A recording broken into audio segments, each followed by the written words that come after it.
This is Kathleen Griffin. It is Wednesday, March 3rd, and this is a morning session of the Board of Assessment Appeals in room number 4.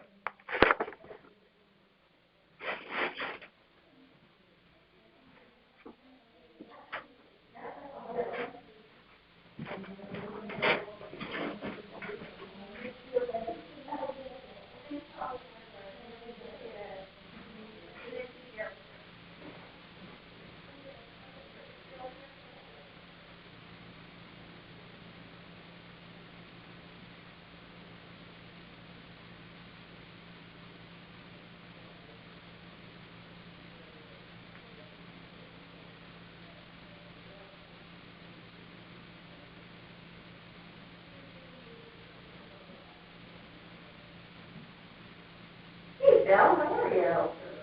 Is this your one and only, or you have more? Yeah, I have one commercial that sells with these knives without a hearing. Okay. And then I have two, a couple of residential ones. Light, no light, how are you? I'm good without, but if you want it, I'll turn it on for you. Okay, perfect. So today's day 2.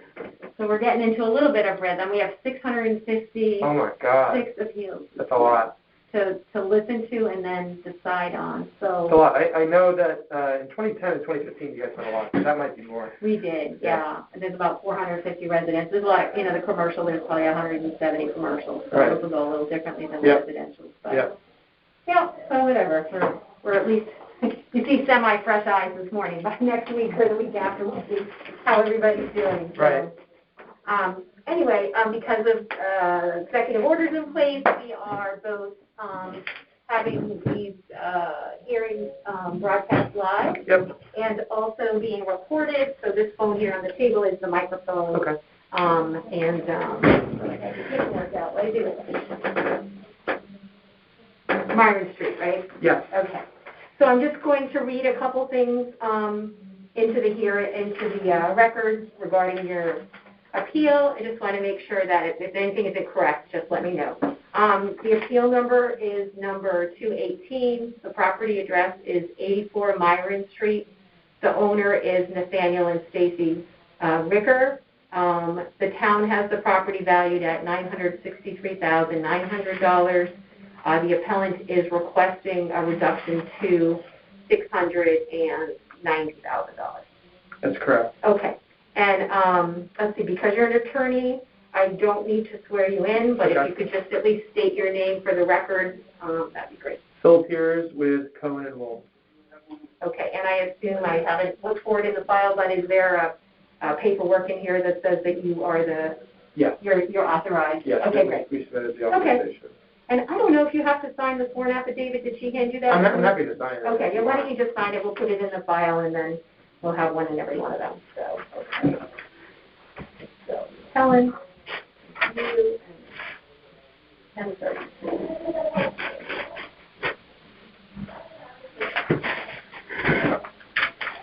So, let's see.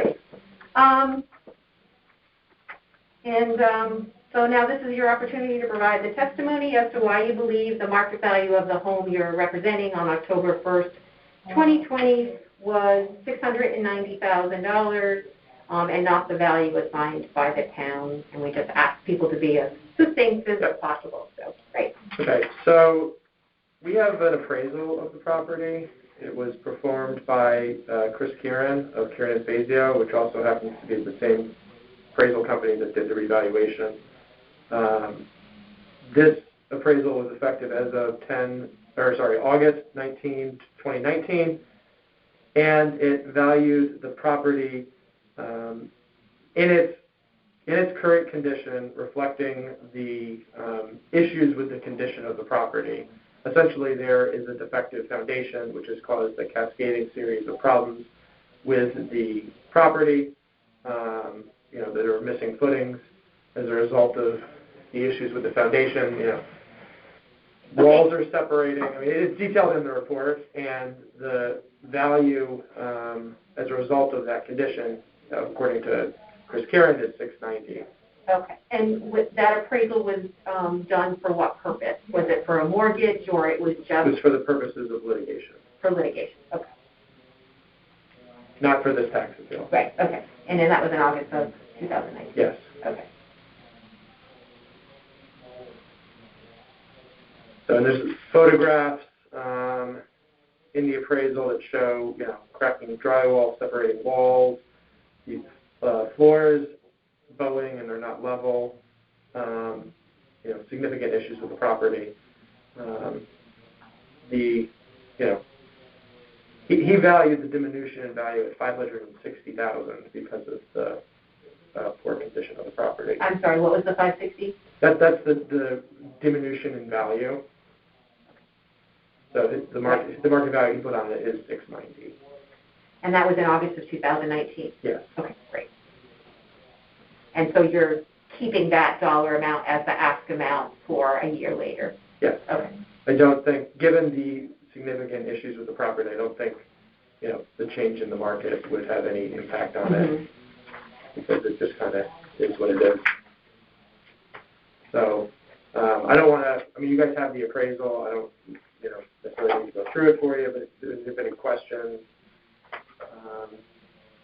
No, there's pictures in here. I'm sure he did a very thorough job because your backup is 100 pages online for the appeal. Yeah. So it sounds like it's primarily due to the foundation issues and litigation that's in either previous litigation or ongoing litigation regarding that issue that is for keeping the market value down. Yes. Okay. Great.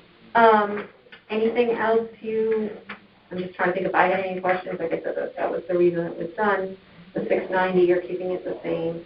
And what was the lot size on that property? I know this is in the beach area, so sometimes, land value, even if it's not a good house. It's okay, I can find it on the deal card. So the gross land area is 0.22 acres. 0.22 acres. So, okay. But if you were to be looking at the cost of the land as the value of the property, you'd have to deduct from the cost of the land the cost to do the demolition. Right. You were valuing it for that purpose, because to get to raw land, you have to remove the building, and demolition might, I don't know how much it would be, 100,000.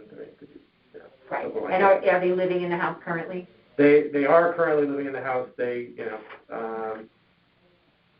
they honestly don't know what they're going to do with it. It's a major problem for them, because it's a major issue to try to address these issues. And it was built what year? I'm sure you probably said it. I should write it down. Again, I can find that on the fuel card too. It was 2017. 2017. So it was renovated and lifted. The foundation is 2017. And so it was an issue with the lifting, probably, that caused the foundation issues. Is that right? So I can't comment on it. Yeah, I hear you. It's a litigation. Okay, that's fine. But foundation issues that was lifted in 2017. Okay. And I'm guessing all that's in the appraisal too. I honestly haven't read the whole thing yet, but we certainly will before we do that. So. Yes, and then attached to the appraisal, so there are redactions in the appraisal, which is necessitated by a confidentiality agreement. Okay. But there are structural reports and other a physical assessment by Papa John Company, a local construction company, basically itemizing, the cost of fixing things and some of the issues with the property, and that's in part what Chris relied on to value the property. And they are the company that did it. I understand it's a totally different process when they do the revaluation, so they weren't like looking at their file and saying like, oh yeah, we did this property before, we've got to. I don't even know, had the town hired them in August 2019? I'm not even sure they did the project yet. So that's that's true. But what I was saying is when they did the revaluation, it's not like they do a mass appraisal approach, so it's a different method than when they valued it for this. So they probably did not they did not take into consideration the fact that they had done this earlier appraisal, Right. and that there were these.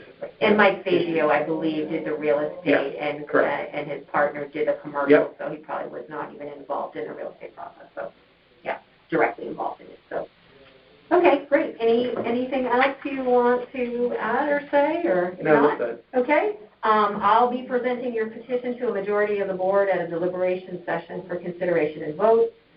You will be notified by March of the board's decision within 7 days of the decision. We're hoping all decisions will be made in March, but we do have the ability, with 650, we may file for an extension. Yep. Worst case, it would be April. Okay. If your appeal is denied, you can come back next year. If you're granted a reduction, you cannot appeal again until the next reval period in 5 years. And if you don't agree with the board's decision, they can take the next step and appeal the decision in court. Instructions on how to do that will be in the decision letter. So, great. All right, This great. concludes your Thanks, hearing, I guess, right? Yep. Thank you for coming in and being succinct and providing all this wonderful backup. It makes it much easier for us to do our job. So. It's easier. Yeah, it's always easier when there's an appraisal. Yes, for sure. I have. I guess at my other residential we have an appraisal too, so that won't be bad. Yeah. So. Yeah. Okay. It's hard. Some people want to half an hour, we give everybody 15 minutes. So, I need to get rid of Alexis here and put myself in here. Or maybe I don't want to. Yeah, right. Stay incognito. Yeah, that's right. Take this on here. All right, well, All right. see you. Thank you. You too. Take care.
Hi, how you doing? Good, thanks.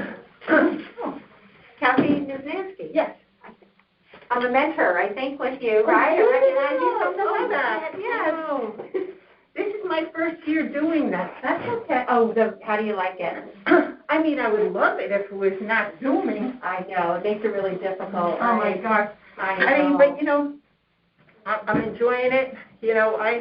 I'm a retired teacher, so so you love that. I taught for 32 years. I taught 8th grade, and I kind of miss being with the kids, Yeah, and these guys are a little older than 8th grade, but still. Yeah, but it's still working with youth, Yes, they're definitely not, Which is so college great. grads yet. Yeah. They're very sweet. I love I that. feel badly for. I told them the last time. I said, pat yourself on the back. I said, this has been a very difficult time for you guys. Yeah, they're doing great. And they'll be juniors before they know it. Oh, my gosh, I know. It's very exciting for them. But who's helped me a lot, because it's my first year, is the mentor.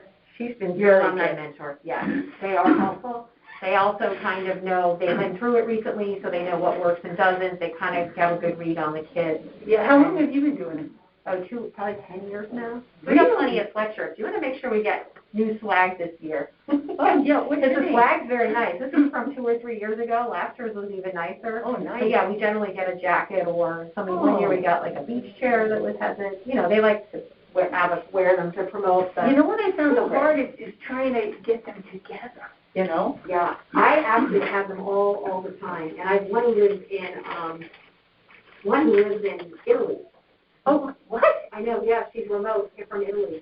Should I close the door? If it's bothering you, you can. We're recording, so I just want to let you know. Yeah, we're being recorded here. This phone is acting like a recording device, and it's also being broadcast live to anybody who wants to dial in and, listen, and it will be posted afterwards. So, okay, Honestly, what's your last name? Griffin. So I am going, these are my better glasses for this. Okay. I have to sign this, right? Once I swear you in, I'll have you sign it. That's correct. So I'm just going to start your hearing by, welcoming you here. I'm one of 9 members of the Board of Assessment Appeals. Well, you're a busy lady. We have 650 appeals this year, so yes. And I'm going to hear your appeal today. And as I said before, your appeal is being recorded. Okay. So I'm going to state a few things for the record, and please correct me if any of this is inaccurate. So your appeal number is number 271. Mm-hmm. Your property address is 619 Penfield Road. Right. The town has valued your property at $960,900. You are requesting a reduction, but you have not stated an amount that you wish to be reduced to. Is that correct? Oh, that's accurate? Okay, great. So now I'm going to ask you to state your name for the record and indicate whether you're the owner of the property or an agent duly authorized to represent the owner. Okay, my name is Kathy Niznansky. I'm the owner of the property at 619 Penfield Road. Perfect. Okay, so now I'm going to swear you in, and that's what she gave you the sheet for you to sign it. Okay. So I'm just going to ask you to raise your right hand. And do you solemnly swear that the information you shall give concerning the assessment appeal now in question shall be the truth, the whole truth, and nothing but the truth, so help you God? I swear, I do. Okay, great. So I just need you to sign that paperwork that they put down there, and you don't have to worry about dating it or anything like that. I'll just collect that from you, and I'll sign it after you leave. So. Okay, and so now it's your opportunity to tell the board or me specifically why you believe your property is overvalued, and also Just so you know, according to the state statute, if you don't tell us what you want your property reduced to, we technically can deny you for not doing that. Okay. So before you leave today, I just would request that you give us, a number that you want to be reduced to, so that Okay. you at least have that opportunity not to be denied for that reason. So, Yeah, I have some comps here. so do you have an amount that you would like to be reduced to? I would say 700,000. 700,000? Yeah. Okay. Based on the comps that I have.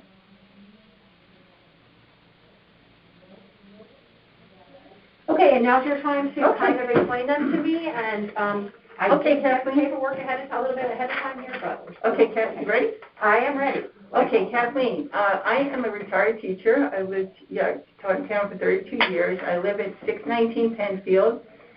I moved there in 2000. It was a modest beach area at that time, very modest.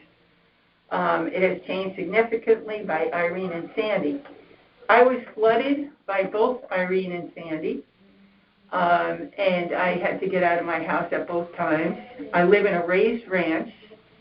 It was built in 1965. I had to get it raised after Sandy because of the flooding, and I got a grant from Fema, and FEMA said they would raise my house, and that I couldn't change it in any way. It was going to be the exact same house that I moved into in 2000. That was fine with me. I was worried about another flood. The house...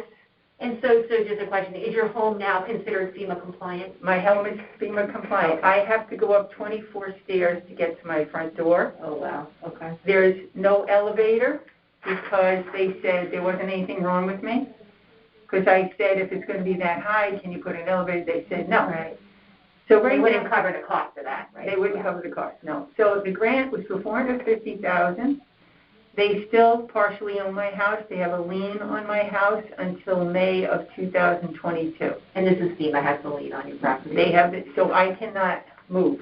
And is that let's see, there's different kinds of liens, but I was going to say, It's a grant, and that it will go away after 5 years. Part of the deal was to get it raised, you had to live there for 5 years. Got it, okay. So as of May of next 22, I will be able to sell it. But I can't do anything right now. And it's the exact same house that I moved into. There's no change. Right now I'm surrounded by mansions all around me. I have 5-bedroom homes, 5,000 square feet. I have pictures for you if you want to see them. The house next door to me just was sold for $2.8 million because of the size of it. It's a monstrosity. It's, like I said, 5 bedrooms, 5.5 baths. And I did pick up some comps, tried to find a house that looked like mine, a raised ranch that was on stilts, essentially. Okay. And are these are these recent sales, these comparables? These sales were in the last year. I didn't find a raised ranch particularly, but I did find like a ranch on Puritan. FEMA compliant ranch, okay. No, it's not even FEMA compliant, Okay. no. So you did find a ranch on... I found a ranch on Puritan, and then but it was bigger than mine. Okay. I found a ranch on Birch. Was this a ranch? Yeah. No, this is a colonial, really, so it's not really a comp. Okay, can you read the street address of the ranch on Puritan? Yeah, the ranch on Puritan is 145. 145 Puritan Road, okay. My house is 1,400 square feet. This is 2,300 square feet. I couldn't find anything that was the size of my house in the whole beach area that sold in this last year. Okay, and how much did that ranch? That went for $775. Okay. And what was the date of that sale? That was $325,220. Okay. There was another house that sold on Pine Creek Avenue. That was bigger than mine, but smaller in property. That sold for $535. And this is, I'm sorry, what's the street address? That was 57 Pine Creek Avenue. 57 Pine Creek Avenue. That was a raised ranch. That's the only raised ranch last year that sold that I could compare to my house. The other one on Puritan was a Cape Cod ranch. Okay, obviously closer to you, the Colonial, you said. What was it called, the Cape Cod Ranch? Cape Cod Ranch it was called. Cape Cod Ranch. I've never heard of that before. Okay, can you give me, so 57 Pine Creek Avenue, what was the sale date and price on that? The date was 5/28/2020. 5/28/2020, okay. And that listed for $580, it sold for $535. Listed for $580 and sold for $535. And Puritan listed for $799, it sold for $775. Both these properties. I'm sorry, say those numbers again? I'm sorry. Okay, that's all right. And the number on Puritan? The Puritan, it was listed for $799, it sold for $775. Sold for $775. And what was the street address on Puritan? That was 145 Puritan. 145 Puritan, and that was a Cape Cod Ranch. Yes. Okay, and that was bigger in property and 1,000 square foot bigger than mine. Okay, and 1,000 square feet bigger. And what was the sale date on that one? The sale date was 3/25/2020. 3/25/2020. Okay, so those are the comps. So those are your comps. If you had to pick one of the three that you think is most like your property, are any of the others FEMA compliant? Let me see. It's okay. It's on there for the most part, unless the town has it wrong. No, the only thing I had a very hard time finding comps, especially with my square footage, is probably very the smallest house in the beach area. Right. Now, the other thing, I did bring pictures of the houses that are next door to me, if you want to see them. The big ones. Okay, so just one question. Of the three that you gave me, is one of them, do you think, is the closest to you? Not necessarily proximity, but, if you were a buyer in the market, and they were looking at your house, what might they buy? I would say, let me see for a minute here. It's a good question. I couldn't find anything. Okay, so the last one is a Colonial, so that's out. I guess the Puritan Road one, even though it's quite a bit larger, and it's got more property. The 145 Puritan? Yes. Okay. Yeah, it's 1,000. My house is 1472. This house is 2302 in square footage, and it's bigger than my land. It's .23. Okay, and I just want to make sure that's the 145 Puritan. Is that the Cape Cod Ranch? That is called a Cape Cod Ranch. Okay. Mine is a raised ranch, but there was no raised ranches like it. So that's why you went to Pine Creek Avenue. That's why I went to Pine Creek, because that was a raised ranch. I've got two of the same here. That's what happened. Yeah, okay. So that was a raised ranch, but it had less property. On Pine Creek Avenue. Okay. Yeah.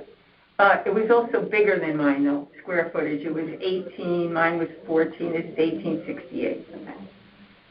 Okay, so... Sure. And all that's very helpful for us. That's sort of showing the market value, right, which is what our job is. Yeah, I have something else I want to show you. Yep, and any paperwork that is not in your file, I need you to leave me a copy of it, because sure, you can have this. Add it to your file. And the ones that you spoke about as well? Oh, you mean the comps? Yes. Okay. Yeah. Because that will become part of your record, and that's helpful for us to have those. The assessor's office will scan them in and attach. I just want to say, I want to stay on there. There was no. This is the only raised ranch. Yeah, sometimes people will star the one that they think is, that's important. Just write only raised ranch on the top, and then, because we have 650 of these appeals, so. Oh, sure. It's good that we're recording them. There you go. And taking notes, but we try to get to market value, right, which is pretty much sales price, so that's very helpful. There you go. Like that. Great. I can't recognize your face if you ask me. All right, so now I just want you to look at that sheet of statistics that I have, and I know we have a short amount of time, but I just want to show you, I want to explain why I think you should lower my assessment. And if I sold my house, if you could see a picture of it, Kathleen, I don't think anybody would buy it because it's so high. And also... I had it up on my computer a minute ago, so let me just call it back up. Let's see. I think the wrong number here. This morning. I could... Yeah. Here's my... I took it just before I left. Okay. Okay, and here, and one thing I did want to show you is, And this has been raised for a bit, so Vision's going to have the same pictures to be on your field part. yes, and I just wanted to show you one other thing. Yeah, I just took it before I left. Oh, here it is. You get a better idea how high it is. Okay. Yep. If And you then- want to email those two pictures. Here's the house next door to me that sold for $2.81. Oh, wow. Okay. If you want to email those two photographs, Sure. yeah, to BAA, which is the Board of Assessment Appeals, email BAA@fairfieldct.org. BAA at Fairfield CT, yeah. And Catherine at the desk on the way out can, make sure you have the right information to do that. Yeah, so she goes, I just want to include your appeal number in the email so we know which appeal one number. to reference. And what's my appeal number? You are number, I believe, 271. 271. And I'll show you some of the other houses in the neighborhood too. I really miss my old neighborhood. Oh, I really do. it's very changed down there for sure, So Kathleen, I just wanted to show you these statistics. Somebody helped me gather them. Okay. But basically, I would go first to the, questions that I have about, if you take a look at the address, 619 is mine, right? Mm-hmm. And my dollars per square foot is 73.16. Now, if you go down to 612, which is my neighbor, or both neighbors, 612, if you notice that one is, the dollar per square foot is only 60.52 when they have a bigger parcel and it's a bigger land value. Right. I will tell you that land is not valued dollar for dollar based on square footage. There's a glare in here. I hate this because I want the light, but I can't see you. I don't like that. It's valued based on a land curve, because if I had a piece of property that was 5,000 square feet, just as an example, and I had another 200 square feet more than my neighbor, the value of that 200, it doesn't add a ton of value to my property, right? The neighbor would pay probably the same for my property as for that with a similar amount of land. So it's a curve. Like, as long as you can build a house on it, it kind of has a value, and then all the extra square footage that comes after that has some value, but not as much as that first X amount of whatever makes a buildable lot in the beach area, or the main part of the land. So you really can't do square footage when you're talking about land value, if that makes sense. So let me try to understand here. You're saying that the house that's 817 and it has a parcel of 13.5, it's only $60 per square foot. Mine is 10,000 and much less land value. Right, because you can't take the square footage and divide it by the dollar value because it's a mathematical curve. See, I don't understand that. Yeah, so let's see. So if you think about it in the larger picture, my lot is a half acre or whatever. Say I live in a 1 acre zone, my lot's a half acre. I have 0.5 acres. My neighbor next door has a lot that's 0.55 acres. A little bit more land than me, but not that much. It doesn't really matter to me, and that it's just not even. But it's hard because it's on a curve because my lot, I don't know. The assessors can explain it a little bit better, but in other words, just because that's a little bit bigger than me, as a buyer, it doesn't really make that much difference. It's not going to be, you can't take it and divide it into square foot. It's hard because a lot of people are coming in and talking about the square foot value of the land, and that it doesn't relate that way when it comes to land, as land is valued. So why is there a price tag of $817 and only $731 on mine?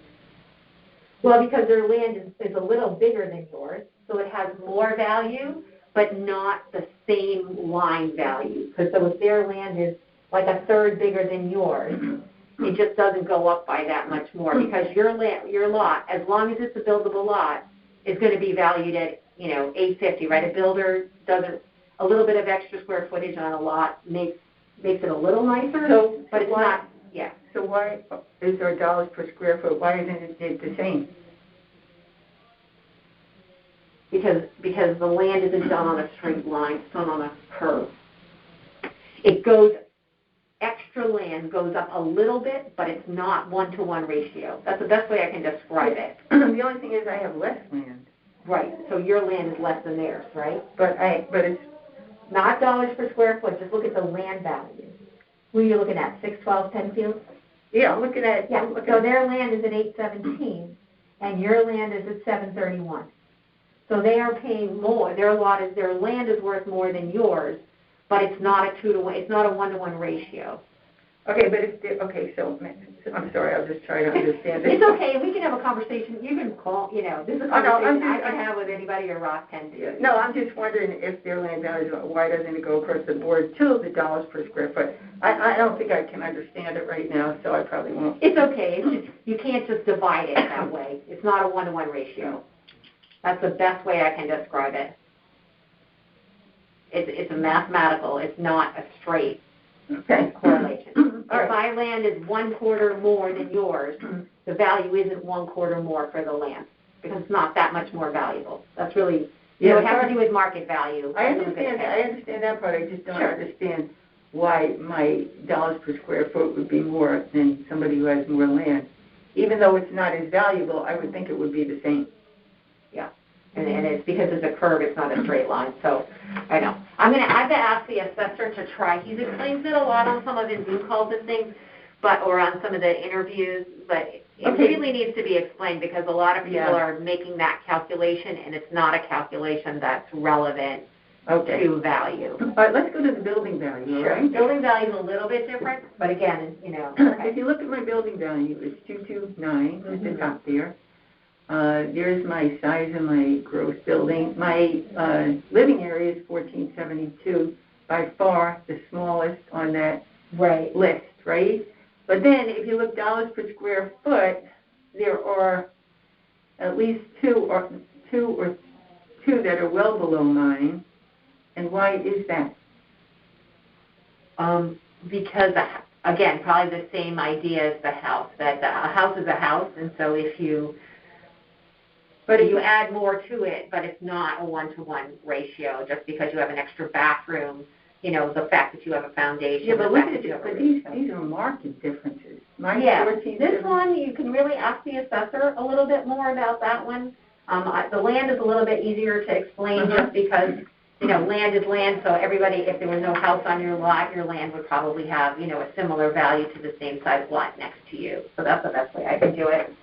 So I do have another appeal that started at 11. Okay. So sure, if there's anything else you want to add into the record, but the sales were very important to me. Those sales you gave me first, those are very relevant. I will tell you that. So we're looking at market value, which is sale value, what someone would have paid for a house similar to yours if it was on market. Right, I do believe they're not going to pay $1 million for my house when they could buy something else that is larger. In particular, larger. Okay, I have pictures. I'll send them to you. I gave you the data. That would be great. Yes, you gave me these sheets. These will be scanned in and added to your records. Okay. And I mean, it's the same house, and nobody's going to buy that house that high up. I mean, they're going to.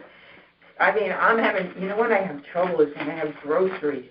Yeah, I don't know how you do that. I would have put I don't even. Some people have dumb waiters. I think. I know. I don't even know how to make one, but it was different when I have 4 kids, and when they were home, they would. They could haul it all up for you. I know. But not now. I know. We went to kind of 1-story living last. No, I just think my house has been. The houses in my neighborhood. I'm going to send all the pictures because they are mansions. My house is the simple house I bought in 2000.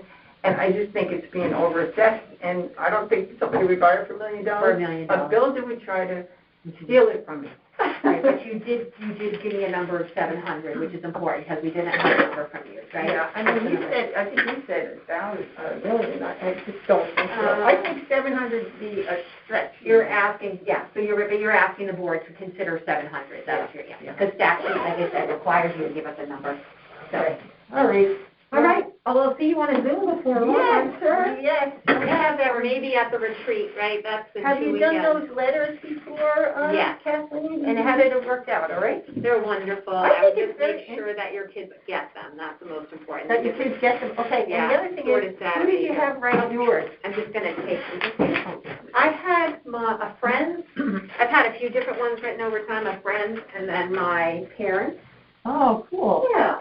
Or my sister. Yeah. One time with my sister. Oh, that's a good one. Yeah, Very good. I try to do a thing, someone who knows me as a family member so they know my role with the interaction, and then someone who knows me.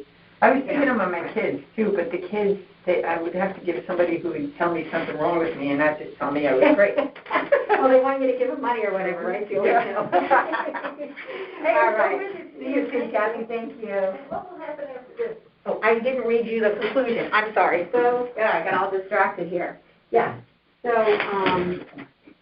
I'll be presenting your petition to a majority of the board at a deliberation session for consideration and vote. You'll be notified by mail of the board's decision within 7 days of it. All decisions will be made in March. If your appeal is denied, you can come back next year.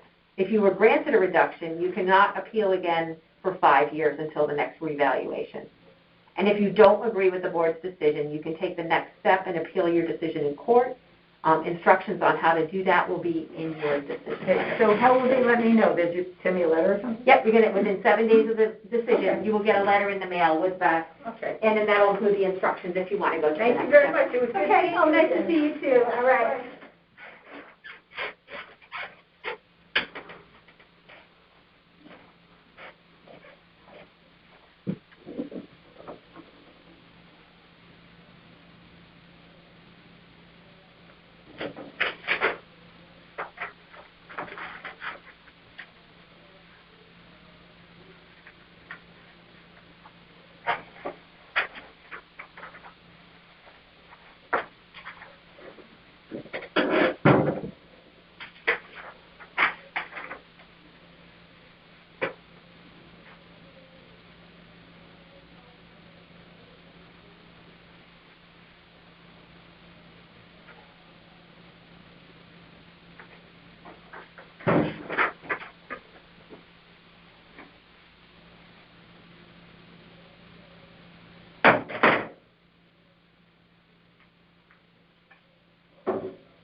Oh, hi, come on in. Hi.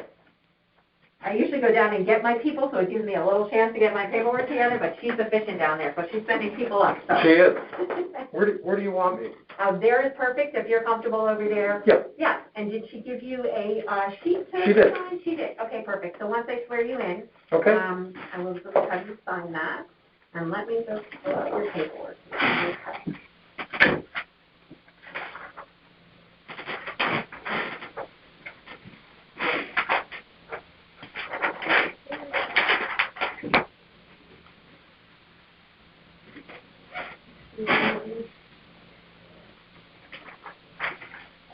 Okay, great. So my name is Kathleen Griffin.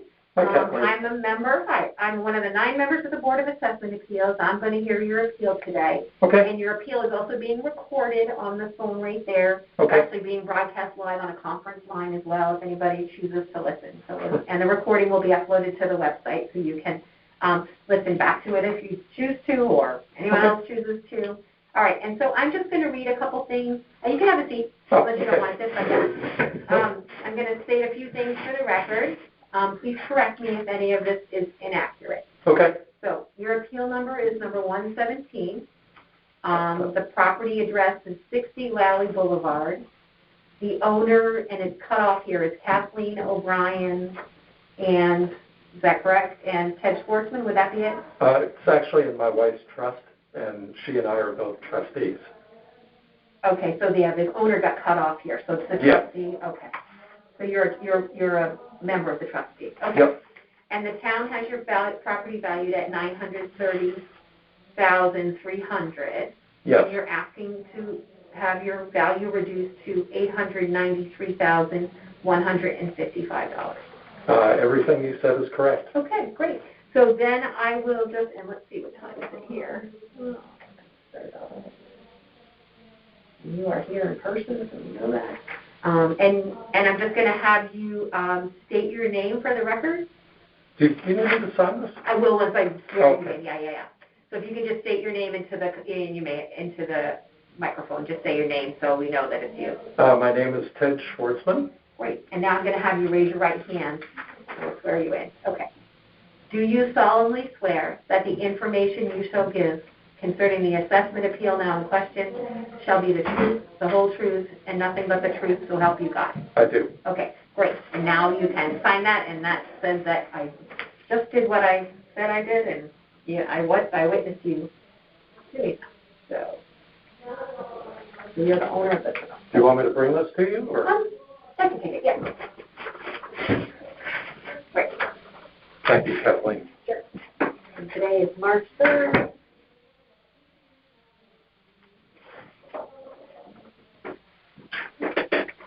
Okay. So now this is your opportunity to, I've been doing this for years, but now that I wrote a script, I actually like to go back to it. Yeah.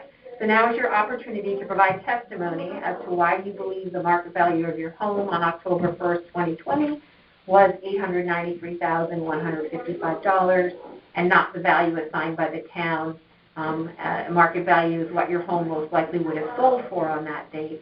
So, and just try to be as distinct as possible. I will. And if you have any new paperwork that has not yet been submitted, just by the end of the hearing, just make sure that you give me a copy of that and we will get it added to the record. Okay. Yeah.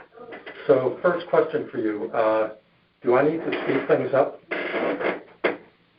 Go faster? Yeah. Everybody gets like 15 minutes. Okay. Yeah. So, And we're total 15. So if you could do it in 8 to 9 minutes, that would be great. Okay, we'll do. And did you receive a copy of the paperwork that I turned in? I did. And it's also, the field card is here. There's some numbers on here. It's also all scanned in. Okay, great. Available online. So I'll begin, and as you pointed out, we do believe that our assessment is too high. The town came in at $930,300, and we think it's $893,155, or a reduction of $37,145 at the appraised level. And what I plan on doing over the next, like you said, 8-10 minutes, is using something called regression analysis, which is a statistical technique to demonstrate that that valuation is too high, and it should be the number that we're talking about, that $893,155. I was an economics major, and microeconomics was my thing, but it's been a long time. So. Okay. So let me just take a minute and say why I think using a regression analysis is a proper way to go about doing this. And my background, there's a lot of math in my background. I have an MBA. I've been in the investment industry. I've basically used statistics for the last 30 years. And I'm also married to a statistician who teaches AP Stats over in Stratford at Bunnell High School. Nice. So we approach things mathematically. But anyway, whenever you have a couple variables like land area and housing area, housing square footage, and you're matching that against sales prices, you could use statistical analysis to try to relate the two and figure out what a valuation should be. So on exhibit number 1, that was the starting point that I used for this. And at the very top of exhibit number 1, you can see that the period of time that I looked at was the base year, 10/1/19 through 10/1/20. Neighborhood 65 is the beach area where I live. And then the search parameters are basically saying if you take our house, our square footage, our land lot size, and the valuation that the town gave us of $933,000, and you build a range around that of approximately 50%, I can search on the database, the Vision Appraisal database, and see what was sold during the base period. So I did that, and I came up with 6 different houses that were sold during that base period. And if you look at about halfway down this chart, you can see that there's an average for all sales. And the average was $847,000, square footage about 2,304, land area about 10.3. And if you look at our house right below it, in terms of the living area and the land area, it's pretty similar. So, we're in the ballpark. And would you say that the 1, 2, 3, 4, 5, 6 properties that you've listed here are similar homes? In other words, a buyer coming to the beach area would consider, if they were considering your home, they would be considering these other ones similarly to you? Yes and no. Okay. This is the group that I had to work with because Sure, there were that's only the so data. many sales during that period of time. Mm-hmm. What would I prefer? I would prefer it to be all colonials built between 1926 and 1930, which was when our house was built. Okay, so 1926, 1930 colonial. Okay. Right, and I'll show you in a minute that although I didn't have that to work with because I didn't have enough sales, Mm-hmm. I could relate this data to what I do have to work with to demonstrate that these results are achievable and can be backed up by looking at it a couple different ways. Okay. So anyway, the value, again, if you look midway on the page, 60 Lally Boulevard based on regression, the value that I came up with on the regression analysis was the 893,155 based on the actual sales during the base period with characteristics similar to ours and building a range around those characteristics so my search parameters are not too tight. And at the bottom of the page, you can see these regression results statistics. And there's a couple numbers that I want to point out to you. First, about halfway down that, I don't know if you remember those from your economic days or not. But, I'm trying. there's something called R squared about halfway down that. And what R squared tells you is how good is your model? How much are you explaining between the dependent variable, which is the sales price, and the independent variables, which are the land area and the house area. And that's telling us that we're explaining 99.6% of that relationship. And then there's something called Nef Statistic, which is 527. And I won't go into that other than to say that for a sample size of this size, 6, anything above about 16 tells you that you have something that's statistically significant. So this model to me is saying that we've come up with something that is explaining the relationship and gives us a value of the 893,155. Okay, so I took a look at a couple other things that are based on actual sales during the base period. Now, if I expand this base period to 12/31/20, and I don't have this here, so that's adding another quarter. I don't have it because I didn't want to go through a whole bunch of things. But you get up to 8 houses, and the value of our house actually goes down based on the regression. Now, I didn't come in with that because the base period is a different period, and this is a number that I think is supportable. I'll move on in a second. Okay. I also tried to take a look at only colonials during the base period and also during the extra quarter, and you only come up with 3 houses in the beach area. Wow. Okay. And that's not enough to draw any sort of conclusions.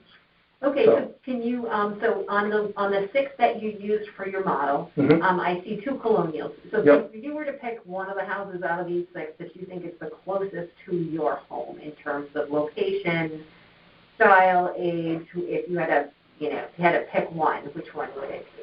Oh, it would be Roland, because the house. 333 Roland is closest to you. The houses on Roland and Lally are very similar to one another. So 333 Roland is probably the. Okay. Yeah, and let me show you where I went next with this. If we go to Exhibit 2. Okay, so let me just write that down. Okay. And that sold, let's see, for $847. Right. Okay. It's a little smaller square footage-wise and lot-wise, so you would expect our house to be valued higher. Okay, a little smaller square footage and lot. And what was the sale? The Roland sold on June 6th. Okay. On June 4th. June 4th. I'm sorry. I see the 6th, yes. Of 2020. Yep. Okay. Okay, so the increase based on the regression analysis is 3.9%. So the next question we could ask is 3.9% reasonable? And I know I can't come in here based on appraisals. But what I can do is say, yes, reasonable, no, not reasonable, based on that, since we've already established a number that we're shooting for. Okay. So at the top, where we introduce the exhibit, the appraisal changed from 2020 to 2015. Looking at colonials on Lally and Roland built between 1926 and 1930, you come up with 46 houses. And if you look at the bottom of that, the average for all comparables, again, the square footage, the lot size is similar. But if you look at the average, these houses have only gone up 0.4%. So the original notice that we got from Fairfield, we went up 12%. There was a second notice where they reduced it to 8.2%. Was that after your informal hearing? You went from 963 to 930? No, I didn't. Or you didn't have an informal? I didn't have an informal hearing. hearing. They did do some adjusting without having an informal hearing in the beach area. So that's you're probably one of those properties that yep. happened to. Okay, so you went from 963 to 930 based right. on the okay. But that's still up 8.2%, which I think is too high. Okay. So we're now up 3.9%, which is still well above the 0.4% for like houses. Right. But in my opinion, it's more consistent. And so now, yeah, you're at 930 now, right? So, right. Yeah, so let me show you the last thing that I did. Sure. And to me, this is the best data that I have to work with. Okay. But it does not meet Connecticut statutes for appealing your valuation. Okay. Because this is based on appraisals. It's not based on actual sales. But at the top of exhibit number 3, basically what that's saying is that I now did another search in vision appraisal based only on colonials on Lally and Rowland built between 1926 and 1930, based on those original search parameters. So these are houses, there's 28 homes here, and these houses are all similar to ours. All the same period, all colonial. They haven't been redone or anything. Okay. Well, some of them have been raised. Although I don't know, did Lally none of these have been raised. They don't need to be? No. Okay. Eventually they will be, but they don't. Are you FEMA compliant now? That's a tricky question. Okay. We are, except for freeboard. So the potential for waves when you flood, as the engineer has told me here at the town hall. Okay.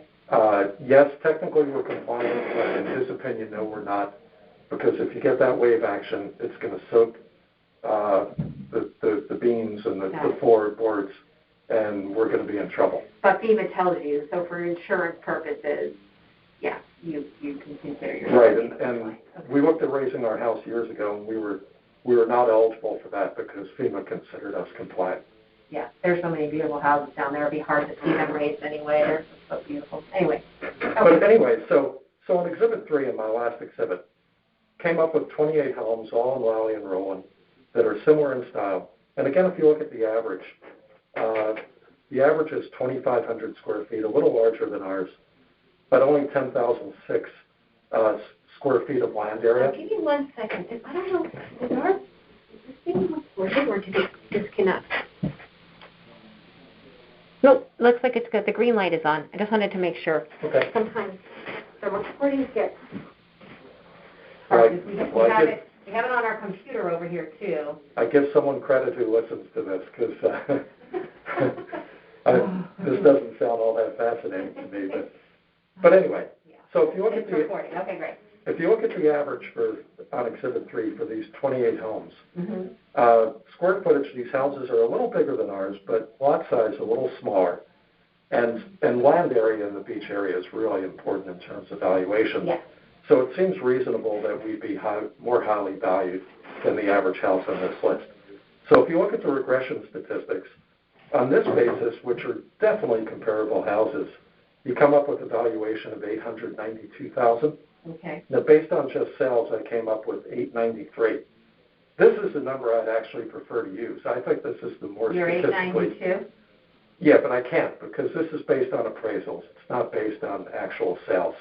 It doesn't conform with Connecticut statutes.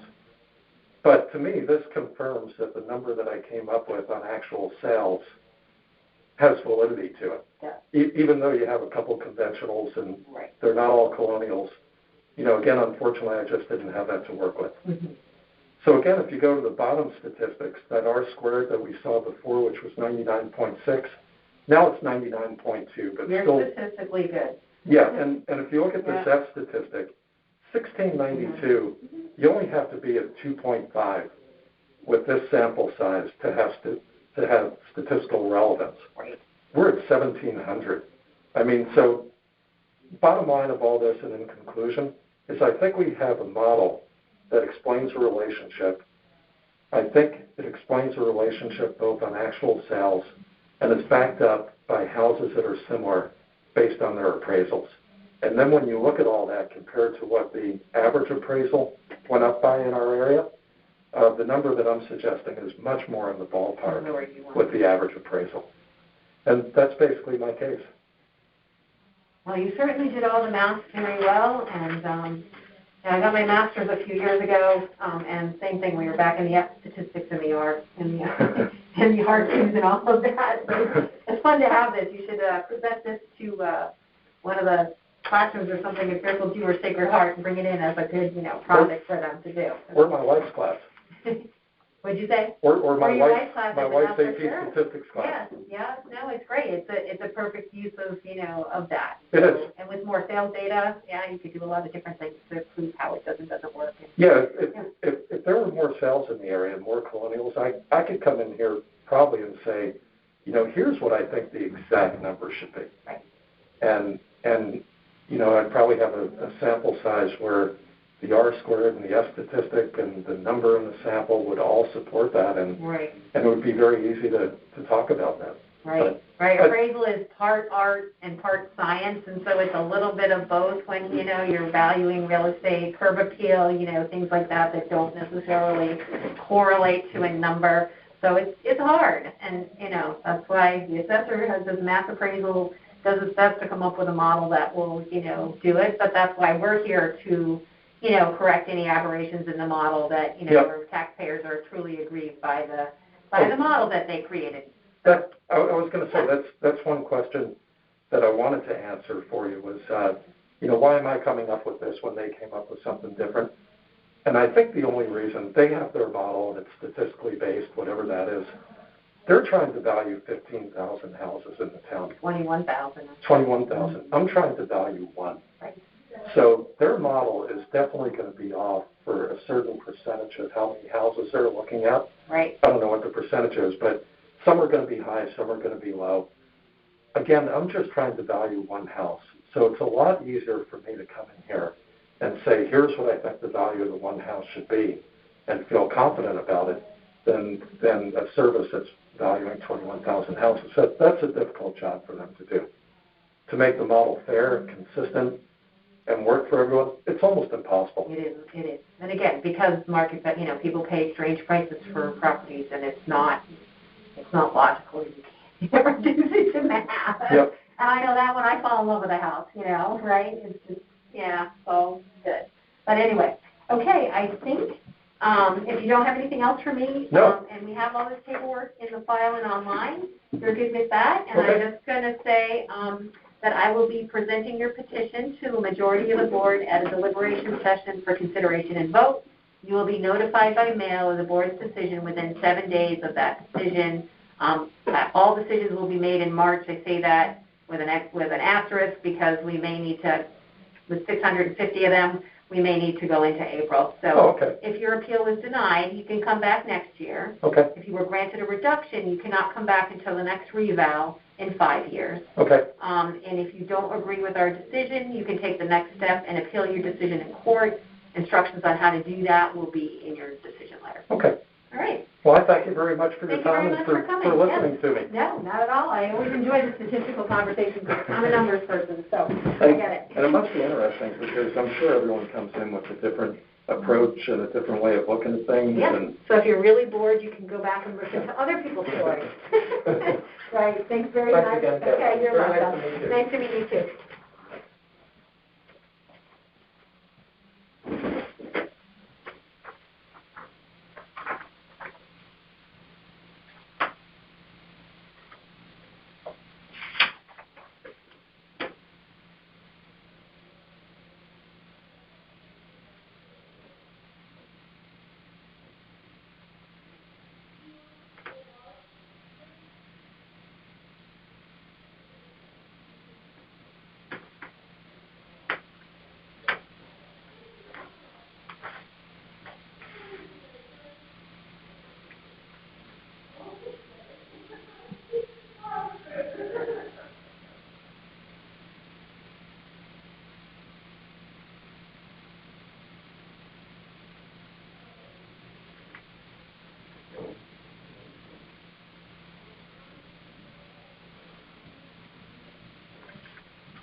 Kathleen? Yeah. Hi.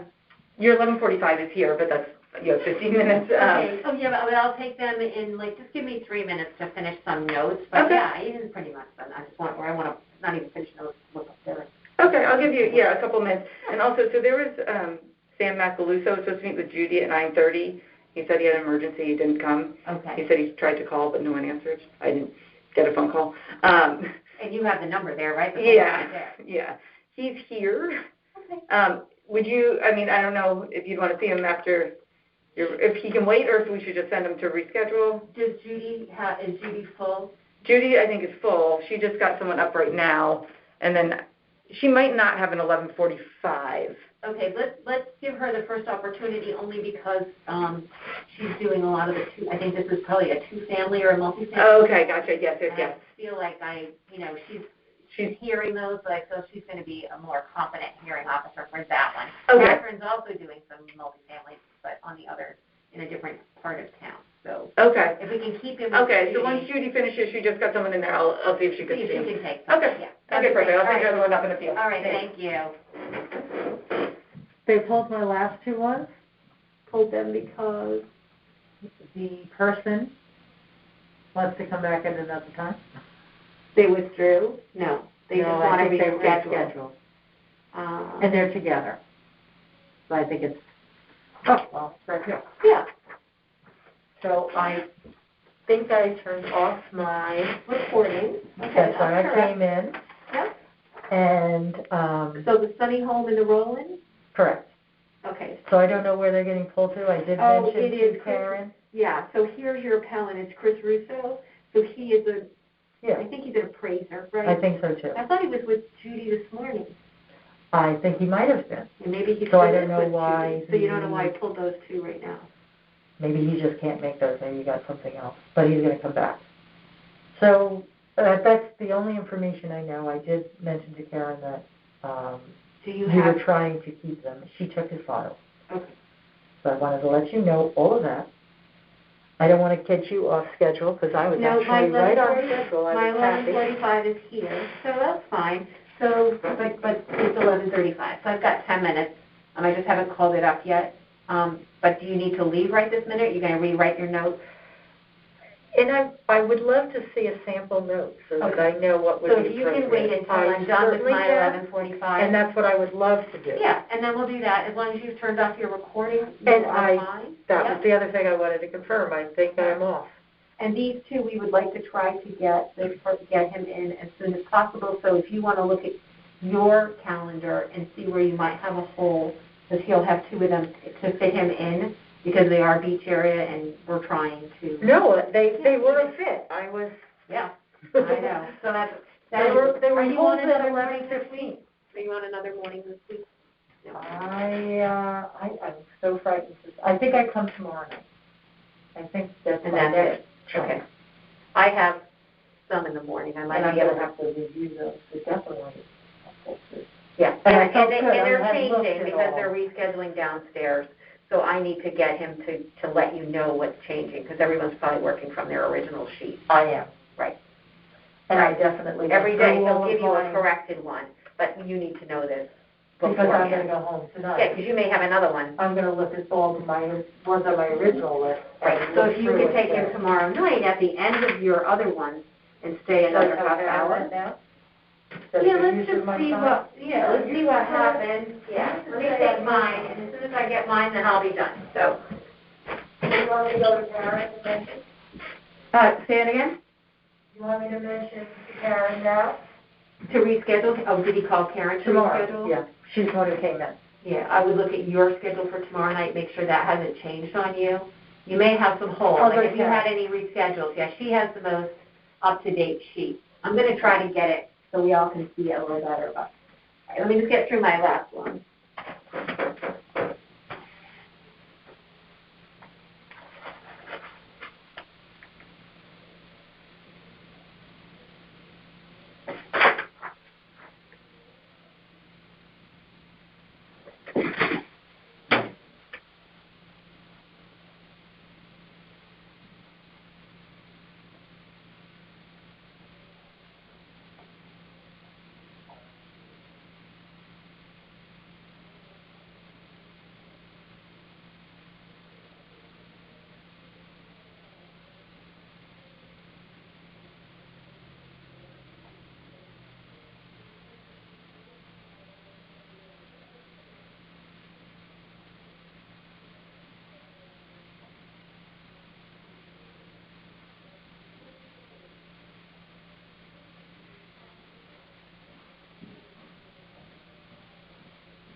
dad is a David, my son is a David. Oh, there you go.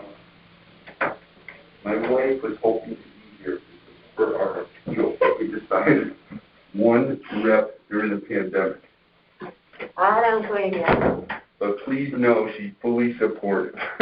She can listen at am I home sitting too. here? You can sit over there, yes. Okay. And she can listen from home. If she's dialed in, she can Okay. listen to you if she wants. Or she could play back later, right? Yeah, I'm going to take my coat off. Yes. All right. Should I leave my mask on or can I come off to speak?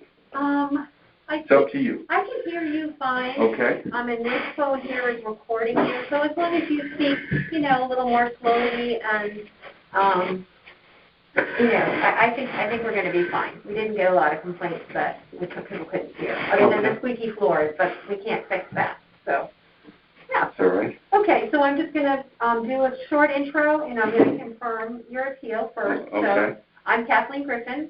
I'm one of 9 members on the Board of Assessment Appeals. I'm going to hear your appeal today, and your appeal is being recorded, as I said, there on the microphone. Okay. And it is, let's see, what time is it here? 11:42 a.m. You are here. Okay. And I'm just going to state a few things for the record. All right. Please correct me if any of this is inaccurate. Your appeal number is 544. Your property address is 178 Lally Boulevard. You, Wessel Couch, David, and your wife's name, it got cut off on my sheet here. It's probably on the property card. Christine, middle initial P. Christine, okay. Are the owners of the property. Correct. And the town has your property valued at $916,900, and you are requesting that the appraised value be reduced to $847,921. Yes, not to be too precise. That's okay. People do mathematical formulas that come from somewhere. It's just math. Yes. So now I'm just going to confirm that you are in fact the owner of the property and swear you in. So if you could state your name into the record and confirm that you are the owner. Okay. My name is David G. Wesselcouch, and I am the owner, along with my wife, of 178 Lally Boulevard. Perfect. Okay. Now I'm going to ask you to raise your right hand so I can swear you in. Do you solemnly swear that the information you shall give concerning the assessment appeal now in question shall be the truth, the whole truth, and nothing but the truth, so help you God? I do. Okay, great. And then if Catherine gave you a piece of paper down there, if you could just sign that for me and hand it to me, and then I will add that to the record. That's just confirming that I did swear you in and I was here when you did that.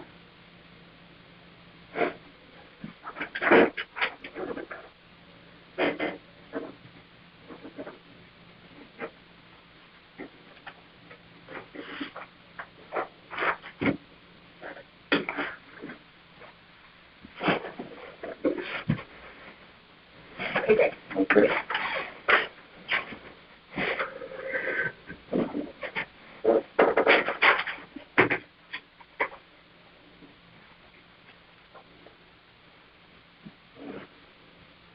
That is it. 178 left. Okay.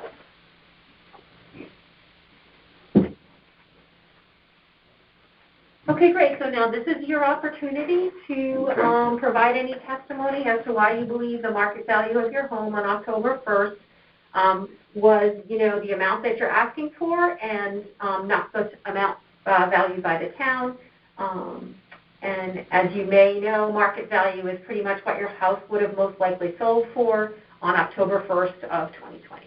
Okay. Okay, great.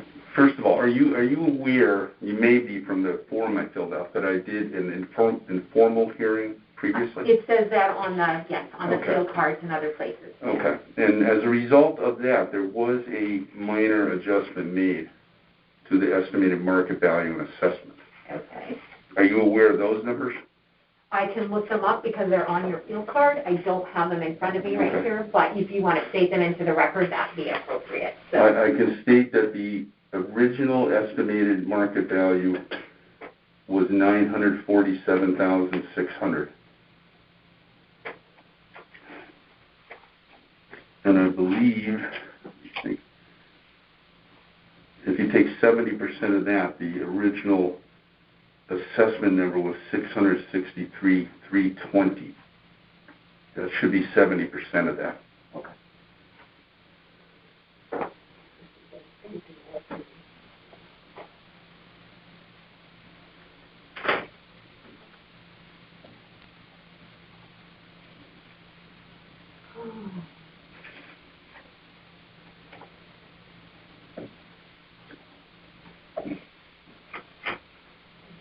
Hard up here, a broken link somewhere. It's okay. Let's see.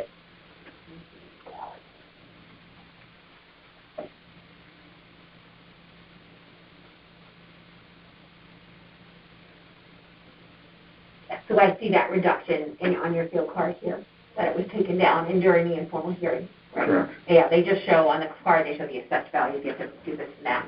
Okay. Okay. Yep. Now, the original package that I handed in at the time I applied, all right, I've taken that and I've turned it into a very brief kind of presentation here that I'm going to leave with you. But I'm going to walk through this myself now with you. Okay. So I do not have a copy of that, You right? will have one. You can follow along with it. Give me that one now, and I'll just attach it, and that will be added to the record. Let me do that, and I'm also going to give you 2 attachments that are 3 actually that are referenced in there. Okay. Hopefully in the right order. That's your right. I was going to flip them to the back. No worries. Hold on 1 second. Yes, it's the right order of the attachments for reference, and this is the presentation. So we'll be talking about this one pretty soon. Okay. The first one. Write your appeal number on these. Okay. 544. All right. So we know. And get separated. Are you a member of the board of? Of assessment You are, appeals, I'm okay. one of the 9. Okay, that's right. You mentioned that. Yep. And how long have you been on it? I was elected in 2017, so this is I'm done this. My term is up this year unless I choose to torture myself and run for re-election again. But, yeah, so I've been doing it for a bit. But Okay. This is by far our busiest one. I was not on when they did the I was not elected when they did the reval. The last revaluation Yeah, from I was actually 2015? appointed Yeah. in 16 to serve because we add extra members in a reval year. I see. But, yeah, it's been quieter the last couple of years. But we expected this, though, just not quite this volume. Okay. Okay. So going to this little presentation here and flipping over the title page, my opening comments. First of all, thank you for this opportunity to make this appeal in person. My wife and I are 34-year residents of Fairfield, having lived in the same home at 178 Valley Boulevard during that time where we raised our 2 children who are now off, one in California, one in New York.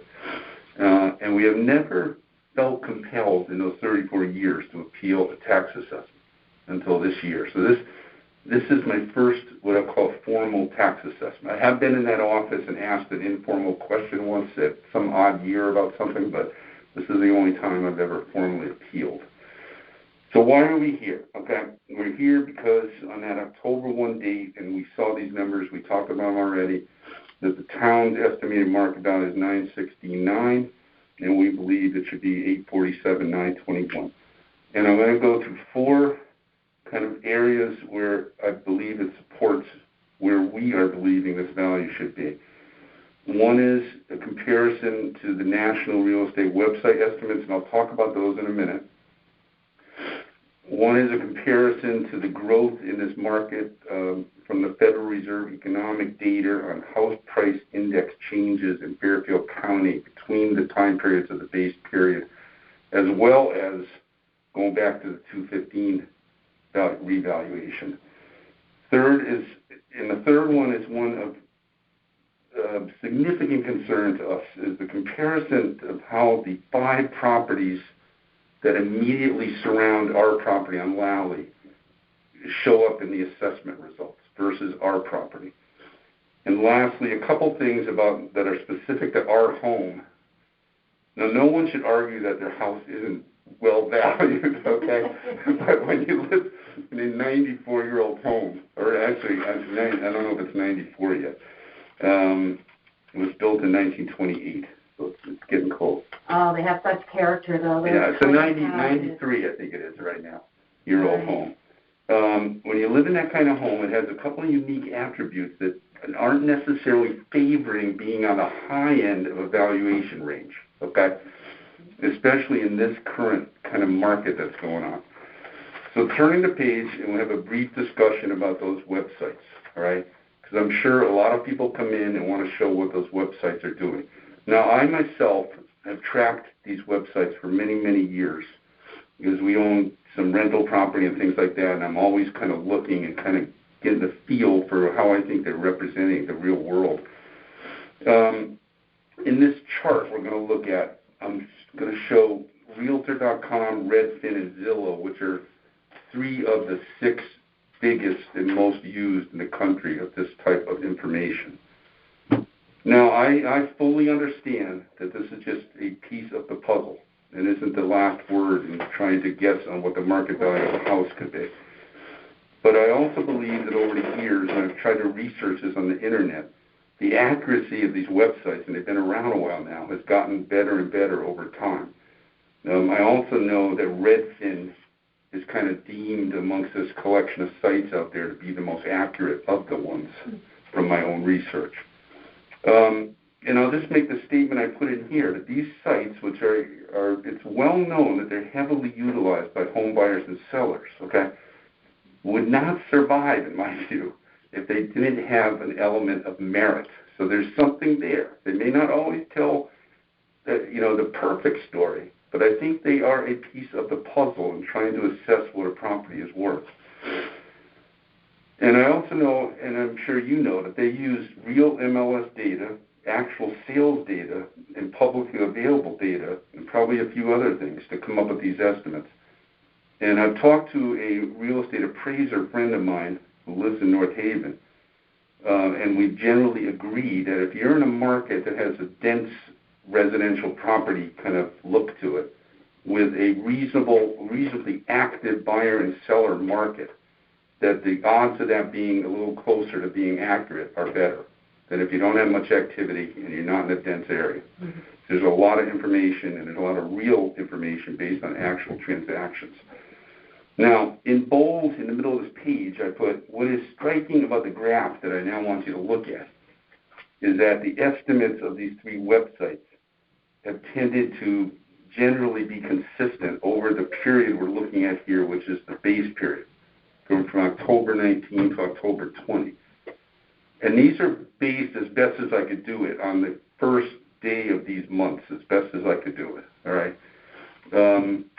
What I want to draw your attention to first here is that blue line on the top. That's the original assessment, estimated market value that came back. And this, we're looking at this, right? We're looking at this one with the fancy lines. So that blue line on the top is what we got in the mail back on December 7th, saying that our property was worth. And that's when I started to take a harder look at this. The line below that, going straight across, is the result of the informal hearing, okay? And you can see relative to these 3 websites that there's a big discrepancy here between where the company that was doing this assessment was kind of trying to peg our property in terms of value and what these websites have been saying. It's interesting, I know, and when I look at this too, that you can see the upturn in the market on these 3 estimate sites based on the pandemic when people are fleeing the city, right? Which is kind of interesting. But you do see, and then what you see there in that gold line, my color printer's kind of throwing it's throwing strange colors out. But that kind of gold line in the middle, that's the number, the mathematical number, the 847 number that we're requesting the valuation to be set at, which if you go to the far right is pretty much in the middle of the 3 estimates. It's not quite there for other reasons that, in doing the mathematical calculation that I'll talk about. So that's that chart. And I also want to just point out quick that it's only during a brief period on this chart that you see it go above 850, right? Mm-hmm. It occurs toward the end of that base period. And in no time does it get close to 900 or above. Right, and so this is based on, okay, yep. Okay, again, we're still just talking about those websites. The website, okay. And then on the side notes on the bottom of this page on my presentation, I just want to mention that my wife and I have had experiences with other properties that we have an interest in that actually had real appraisals done on them and actual agent market assessments done on them. And the values that were on these, particularly the Zillow, because that's the one I was looking at that time, were generally consistent with what those had occurred in that experience that we had with other properties. So it just boosts my confidence that in this kind of market, these numbers, play a role as a piece of the puzzle. And then lastly, and I think this is a very important point on the very bottom of that page, we actually refinanced our property in October of 2020. The rates got too good. They're amazing. I know, I'm going to have to do it again. It's like a once-in-a-lifetime opportunity. And we refinanced, and I put the number right in there, and I know this will be in the public record, 437.4, but this is a very important point. The mortgage company, which I don't mind saying was Rocket Mortgage or Quicken, used a loan-to-value ratio, because I asked them, I called them up, I said, what did you use for a loan-to-value ratio? They told me 50.9. So when you divide that 50.9 into the 437.4, you get 859,332. So it kind of puts it in that general area again, hovering around 850-ish. Did you have to get an actual bank appraisal at that point in time? No. They did not require you? I did not, because they knew that I was a primary resident of the house. Right? Okay. If it had been a rental property, because typically, right, with mortgage companies, they always send their appraisers out to look at your property before they... The reason they did it, though... Because the ratios... Because they knew the ratio was going to be down in the 50% range. So they said, just the mortgage company... they typically use a loan-to-value ratio, or how did they come up with it? They absolutely use a loan-to-value ratio, because that is a reflection of the risk they're taking on a property. Yeah. Like, for instance, a new buyer of a house might have to put, 80% or 20% down payment, right? So it would start off at a loan-to-value ratio of 80%. Right. But how they calculate the 50.9? That I don't know, other than they would have done something to take a guess. Now, they probably know something about this market. They've been lending to me for many years. Okay, but did they give you that number, 50.9, that's on a document? Yes. I don't have it in a document. It was a phone call. They told you that over the phone? Yes. But that was the loan ratio? That was the loan. So that's why you did the math? Okay. I did the math to come up with that 859 number. Okay. But they told me the 50.9s. I was just curious what they thought the house was worth. Right. So you backed into that? I backed into the 859 based on what we borrowed, the 437.4, which was just the ratio. It's just. And they gave you the loan ratio over the phone? Okay. The 50.9% was given to me over the phone as I was trying to wrap up and close that refinancing. Sure. Okay. And so you reflected based on what you borrowed, the 437,400, you backed into the 859,332. Okay. Right, because they knew it was somewhere. They certainly knew it was north of 800. Which again goes back to your question about why didn't they have an appraiser do something? Right. And because we were they figured it was worth their risk and they didn't have to spend the money to have an appraiser come out. That's what I mean. And they've known me as a borrower for a long time. Okay. All right. Yeah. All right. So flipping the page, when I was doing some research and trying to figure out what's happened in this market from the last revaluation to this revaluation, I found this Federal Reserve information, a house pricing index, they have them for all the MSAs in the country. And the MSA that's called the Bridgeport-Stanford-Norwalk MSA, Metropolitan Statistic Area, which encompasses every town in Fairfield County, by the way. That index, and those are the two charts I gave you. Mm-hmm. The first one on top would be the one that only looks at the base period we're talking about. All right? Mm-hmm. And the one that has a few more data points and dates on it goes back to the last revaluation period. So I know that over the last year during the base period, this index is saying that in this MSA, house prices based on actual transactions increased by 3.2%. Okay. I also know for the next bullet down that since the last valuation, they increased by 8.5%. Over that 5-year period. The important point of this slide is to say that a market value estimate of our property, even if you go back and base it off the 215 Cran list, what was on that list then.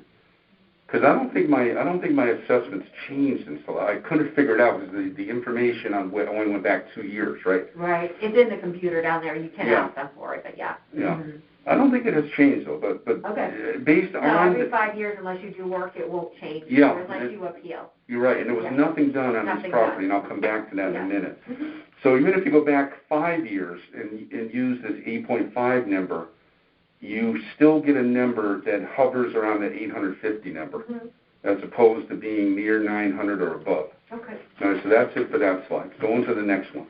This is the one that concerns us the most, and I want, if you have my original package with you. I do, yes. All right, we're going to pull out a chart in there to assist us here.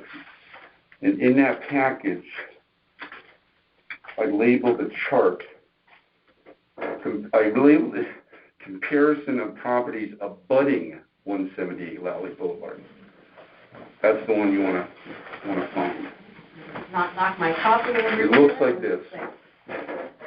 Looks like that. So look for 2 black lines and the comparison of properties abutting 178 Lally Boulevard. Comparable sales data, not that one. Not that one. That's way in the back.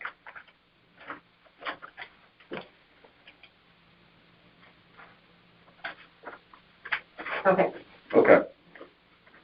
So there are 5 properties that surround our property, and their addresses are shown on the left side here, between the 2 black lines. All right? To the best of our knowledge, none of these properties, because we know these people and we see their houses every day. I'm sure. Yeah. None of them had any significant structural changes made to them since the last revaluation in 5 years, and that's true for ours as well. And these are your budding neighbors. Okay. Yeah, all right around us. Uh-huh. Yeah. And our property in particular has had no changes at all since the 2015 valuation. Okay. All right, so again, going back to when I'm looking at looking just between the 2 lines here, right, and I'm looking at all of the assessment data I could look at online based on where things stand prior to these appeals, okay? Mm-hmm.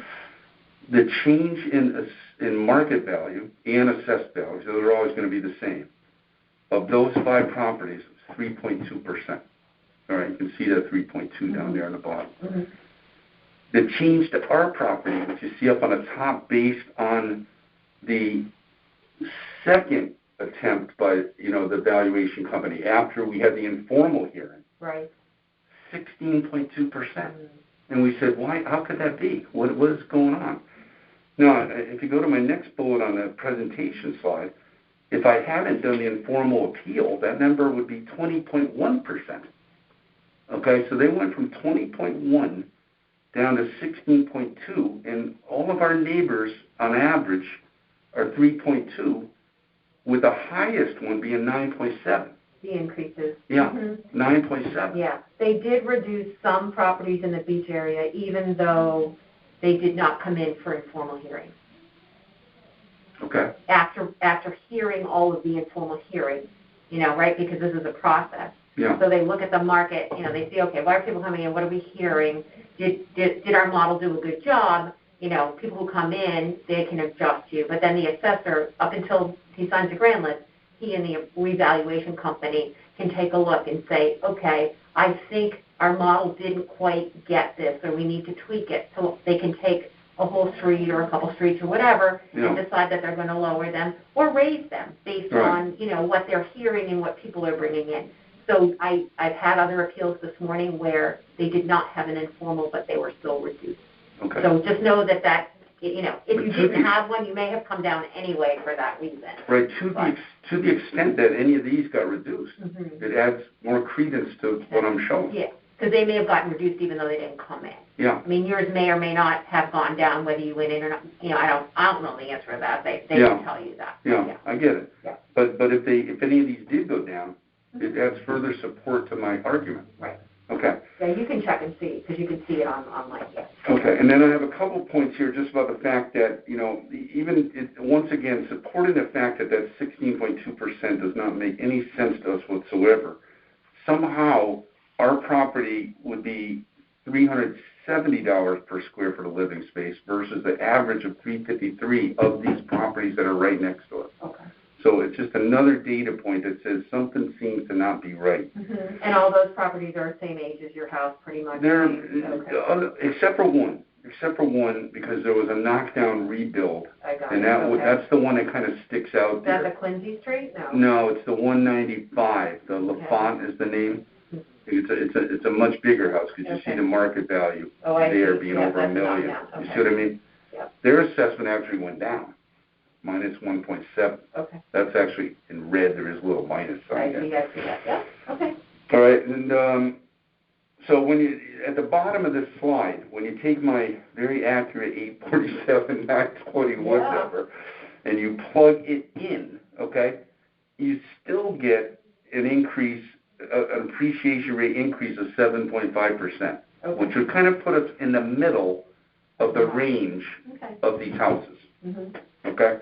Which is why once we kind of saw how that number was coming out, we said we're generally comfortable with that number because at least it's in the range of how the houses that are being treated right around us. All right, going to the fourth support item, next page. This is called attributes of our property impacting its market value. Okay. My wife would have loved to be here to present this page. This is okay. But I will. Data page. Oh no, this is the attributes of your house. Yeah, I will stand in for her and go through this. All right. I know from talking to my appraiser friend, he might be a fan, that the size of your lot does not necessarily mathematically affect value one for one, let's say. Exactly, okay? the curve. And that's okay. That's okay. Okay. But what I want to point out is that in this neighborhood, and you can look at aerial maps or however you want to look at it, we have a very small lot relative to almost all properties beyond the ones that surround us. And it has to do with the configuration of the end of the block. We're not on the end of the block. But as you go around Quincy and then you have houses built on Quincy that go along the back of my property, my neighbors, right? It results in us having a very small lot. And if you look at the house next to me, at the Hughes house, which is 166 Lally Boulevard, a much bigger plot of land. Now that has implications in more than just the size of the lot. It has implications if a family is looking to buy because they're going to have a small yard. It has implications if somebody, and this is what my wife and I fear, and I'll talk about this in a minute, if we ever leave, our 93-year-old house might be a knockdown candidate, which saddens us greatly. It's a beautiful colonial. And however, we know we're maxed out already on the current zoning rules for living space and coverage. And if someone were to knock down, they'd be limited in the size house they could put there, right? They wouldn't be able to put a gigantic mansion on it either, right? Now, the second bullet is that there are a handful of houses in that beach area along Roland and Lally that have shared driveways. Now, one of those. That is not a selling point. You're going to have to share the driveway with your neighbor. It's not a selling point. It didn't bother us when we bought the house in 1987. We've always had good neighbors there. I think we're on our third different neighbor over there. But there are a handful of houses on Roland and Lally in particular that have this particular attribute that I'd say is not a positive selling point. Now, as my wife likes to point out, and she couldn't be more true about this, given the age of our house, the colonial, 93 years old, the closets and the bathrooms are tiny, all right? But we've lived with that, and we're okay. I'm in a early 40s now, so I but we have charm, right? Yes, we're okay. Again, not a selling point in today's market, right? For sure.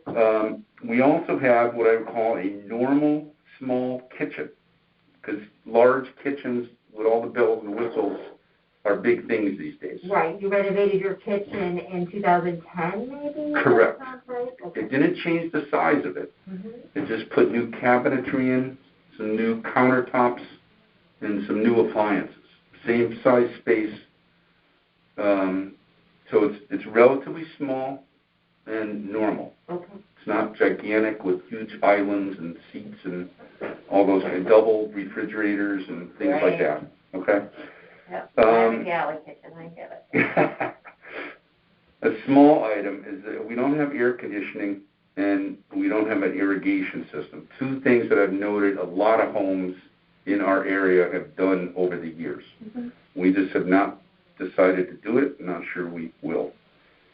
And then the last one I touched on, and that is given the transformation of the beach area over the last 15 plus years, with tens and tens of attracted older homes being knocked down by developers to build new homes, and that's apart from what happened with Superstorm Sandy. Right. Okay, that I kind of think sometimes that our property has this somewhat artificial, depressed value on it, because if a developer is the only market you're looking at, because people want to buy new, then you're kind of stuck dealing with that developer, and I kind of know what they've been buying these for over the years to put larger houses on them. Now, you have something that's, let's see, something with a lock in it. What would that be on your card? Where does it, is that just... Or you have an extra fireplace or something, it says. They have something FGR4 with locked, and they value... It's not the detached garage with the little storage upstairs, is it? They value it at $33,000, so it has some value. I don't know their coding system well enough to tell you for sure. There's no living space in there on whatever this lot would be. It might not be living space, but it may add value to your property. If you have your property, if you have your full card in front of you, I do. The big one. I do. Yep, and the assessor's office can answer for you what exactly that $33,000 is for. Yeah, they did value the detached garage. Let's see. Detached storage, FGR in use. All right, which thing should I look at? Sure. So do you have the full card? Okay, yeah, look at at the area to the left of your house, where you see your car, see the car in the driveway on the picture? Yeah. Okay, so on that outbuilding and yard item, building extra features. If you look at the second item, it's FGR4, and they value on the right-hand side, they give you $33,000 worth of value for whatever that is. See the extras? Yeah. So I don't... Now, I'm not sure. That could just be your detached garage. I don't know. I believe that's what it's going to be. I can't think of anything else. And that's probably because it's not attached to your house. Yeah, it's got to be probably valued at $33,000. Okay, so that's your detached garage with a loft above it or something. Yeah, there's storage space up there. Okay, yep. And then they've got the fireplace in there. That's what the first item is, that 10,005 fireplace. Yep. 2-story. That means it goes. I can see your chimney, so it's at least 2-story fireplace. The chimney's right there above that. And then you have a second fireplace someplace? We have, it should be known that we have this fireplace here, and then we have 2 gas inserts in the addition that we did back in 2007. Okay, so that's probably what units are off. Do you have two normal fireplaces and then 1 gas? No, one normal fireplace, which, by the way, has also been converted into gas. That might be why. I'm just looking at the other 2 items under your outbuildings. Those are probably the 10,500 and then the 1,800. That might be your 3 fireplaces. Yeah. Right. And the garage was built in 2005. Is that right? That's about right. Okay, yeah. See the year built on that, where the fireplace. Oh yeah, yeah. I see it there. Okay, I just wanted to make sure that's your garage there. That's your detached garage. That's the garage. Yeah. So that's the value it added. Okay. I'm sorry. Go ahead. Yeah. Well, I'm up to the conclusion. All right. All right. Hold the applause. No, that's good. So the things that affect your land value on your house directly are that you have a shared driveway and that your lot is relatively small compared to the other properties. Well, yes, very small compared to almost every single property on Lally Boulevard, which has a very deep yard. Yes. Right? Ours is a very shallow yard. Shallow yard. Okay. Because of the wraparound of the end of the block. Right. So there's not much space for a swing set or things like that in the backyard. No. Okay. I'm in the same as you. I've got somebody else because they wrap behind me, so I have nothing, not much space behind my house. No. Okay, so the shallow yard, and then you share the driveway with your neighbor. That's correct. Okay, but you each have your own garage. Yes. Okay. That's correct. All right, so this just summarizes what we've talked about here. Sure. So for the reasons I just discussed with you, we are requesting that the board consider lowering our market value estimate to the $847,921, which is a 7.5% increase over the prior market value assessment of $789,1, which would lower the assessment to $593,545 versus what is on there right now, I think, the $552,370, and that's after the informal hearing, right? Okay. Actually, the 552,370 is the old, what was there. Okay. And then the next bullet shows what's currently on the record after the informal hearing. Okay. The 916 and the 641, Okay. right? Mm-hmm. The 552 is what was previously before this revaluation, just to clarify. Okay. Yeah, and by the way, I'm looking on your field card here. Yeah. It is also telling me that, believe it or not, you were denied at the informal hearing. You got the adjustment because they brought, as I said, remember I told you they took down some of the homes in the neighborhood? Yeah. Yeah. So if you look on the first page of your field card over on the right, it says no change in formal hearing, but then it says change, value change C, which means that was the when I told you they took down a bunch of houses in the beach after the informal, they felt that it was, some adjustments needed to be made. So you should have gotten a denial. Well, yeah. I didn't get a denial letter. You did not. Okay. No, I just got a new page showing a different number. Yeah. That came on January 29th. Right. But even, that perplexes me because based on what I've discussed with you here, it's very hard to imagine that somebody could have denied. Because I went over the same story, not in this level of detail. All we know is that in the informal hearing, they did not make the change at that point in time. But again, because they were probably listed at your individual property, like they didn't see that they had an incorrect bathroom or that, there was anything significant in you uniquely, other than then they took a look at the neighborhood, and that's when they changed the value, looks like. According to your cut, this is based on your cut. In our case, and I don't think I said this previously, I have no quibbles with the field card being accurate to what we live in. What you have. Right, it's not like there's something off and that's causing a problem. Right, it looks like they got your garage correctly. Yeah, everything is right, and it's been right for a long time. I don't know if it mentions the shared drive in there or not. I'm not sure. Clerical errors, garage.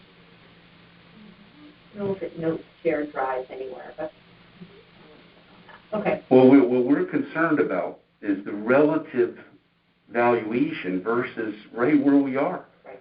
You talk about, location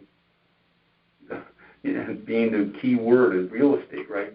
There's no reason that the changes in assessment of everyone around us should be so remarkably different than a house where nothing has changed.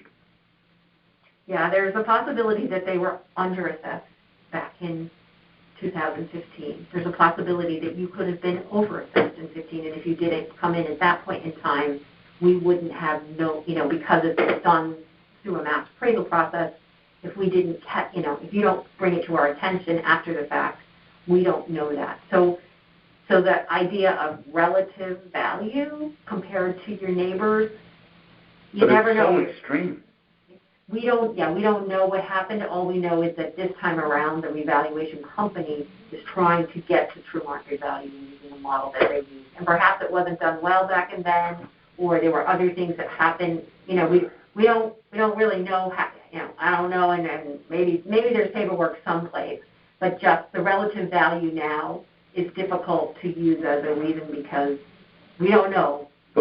I heard people over the last 4 years who came in and they wanted what their neighbor had, and I said the house next door to you is exactly the same as yours, so for $150,000 more than you're asking me to reduce your house to, I don't think you should be here. Right, I'm not the market value of your home on that right, day. I'm not presenting this as I want to have what my neighbor has. Right. I'm presenting it as how what could happened we be up 16% right. and everyone else is up 3 on average. Something happened in the model, but we don't. I as Board of Assessment Appeals, the assessor's office, hopefully could help explain that, or the revaluation company as to why that happened. with their model. But here's the other thing, and we can kind of wrap up with this key point here. I cannot recall going back in time, and I literally have spreadsheets at home where I track those websites we talked about at the beginning, going back years. Okay? Oh, wow. Okay. It's never been close to 900,000, and yet somehow this is where they started at 950. Right. Okay, and then lowered it to 916. All right, and it's not just that, because when I do this kind of stuff to try to figure out a market value of a property, even when we have purchased property that we own elsewhere, I do what I call triangulate. Okay, I'm looking at this Federal Reserve economic data. I am looking at how other properties are being valued and assessed right around where we are, and I am looking at these websites because I've seen proof that they can, in a dense location, they are a good starting point. And no matter what I do here, I come back to a number plus or minus close to 850,000. Okay.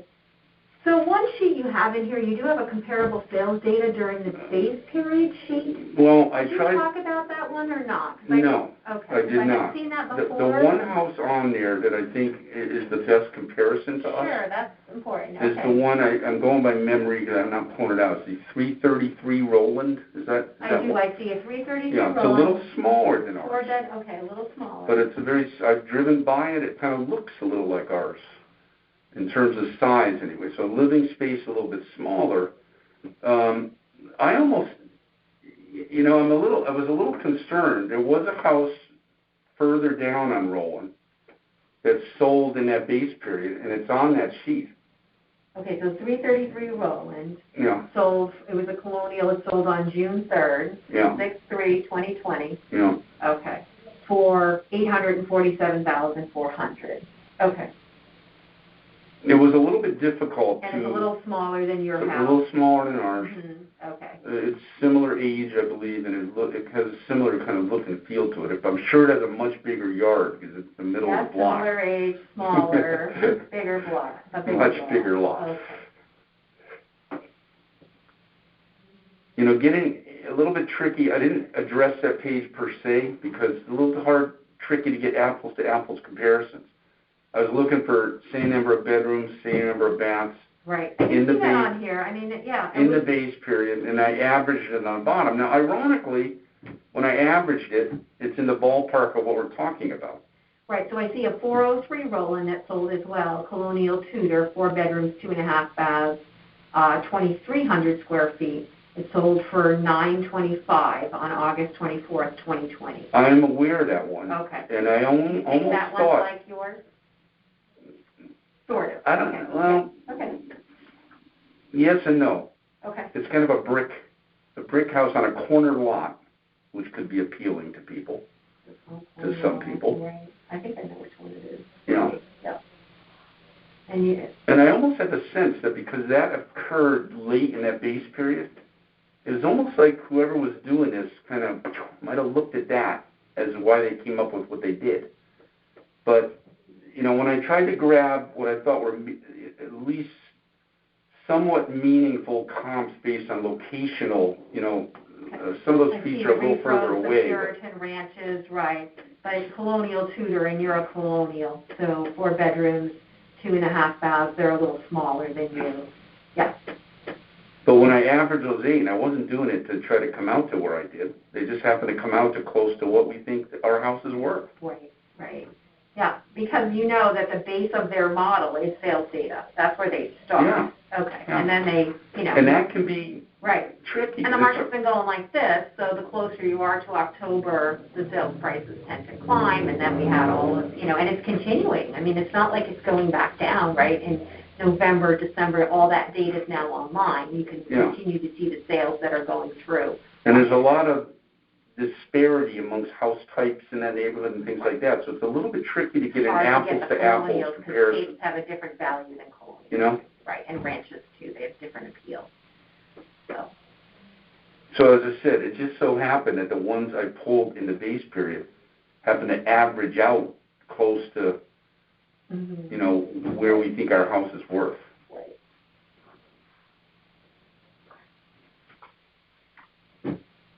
And with that, I thank the Board of Assessment Appeals for your consideration. And Ty. Well, thank you. Yes, you were my last one for today, so you got a little extra time. But so I'm just going to read you a statement right now. This is additional to the record. That's correct, right? We're adding this to the record. That is correct. Yeah, so that's additional paperwork. And the three attachments and the that I three gave you as attachments, well. yes, they're here on my desk someplace, and Okay. I'm going to have them. They'll just scan in and add it to your card. Okay. And then I'm just going to say that I'll be presenting your petition to a majority of the board at a deliberation session for consideration and vote. You will be notified by mail of the board's decision within 7 days of the decision. We hope to make all our decisions in March. With 650 of them to make, I don't know. We may go into April, but we need to ask for an extension to do that. If your appeal is denied, you can come back next year and the year after and the year after. So you're welcome to come back. If you were granted a reduction, you cannot appeal again until the next reval in 2000 and whatever it will be, 2025, 2025. And if you don't agree with our decision, you can take the next step and appeal your decision to court, and instructions and deadlines on how to do so will be in your decision letter that you receive from the office. So, if you don't have any other questions for me, this concludes your hearing, and we are good. Okay. So, Thank you very much. Appreciate your time, and I'm sorry if your wife's going to listen to your story at home over a glass of wine or something. It's hard for me. I don't like to hear my voice on tape, so to think I'm being taped for a good 3 weeks is not always, you always cringe, right, when you go back and listen. Why did I say that? It's all good, hopefully. There's plenty of recordings for people to listen to keep themselves busy should, God forbid, COVID continue much longer or cold weather. Either one of those two. We just got our first vaccine shot yesterday. Oh, great. Yes, I'm eligible now to sign up this month, so I'm definitely going to get that on my list of things to do. And my folks, knock on wood, are in their late 80s on Cape Cod, and my sister took them to get their first shot a couple weeks ago, so I haven't been able to really hug them in months, and I would like to do that before. Yes. Before it gets too late. Okay, thank you very much. Well, thank you. And I got your affidavit ready. I got your son's form, so that's in the folder. Yeah. Okay. You're good. I don't know if I did that or not. I wouldn't worry about it. I think they bought these exactly for this hearing, so you don't know. Not the easiest things to write on, but works well. Okay, Kathleen, have a good day. Appreciate your very time. much. Thank you so much. I hope I was clear in our You were. review. You've done a lot of work for that, for you. sure. Stay safe. Okay, thank you, too. Oh, let me turn off my recording.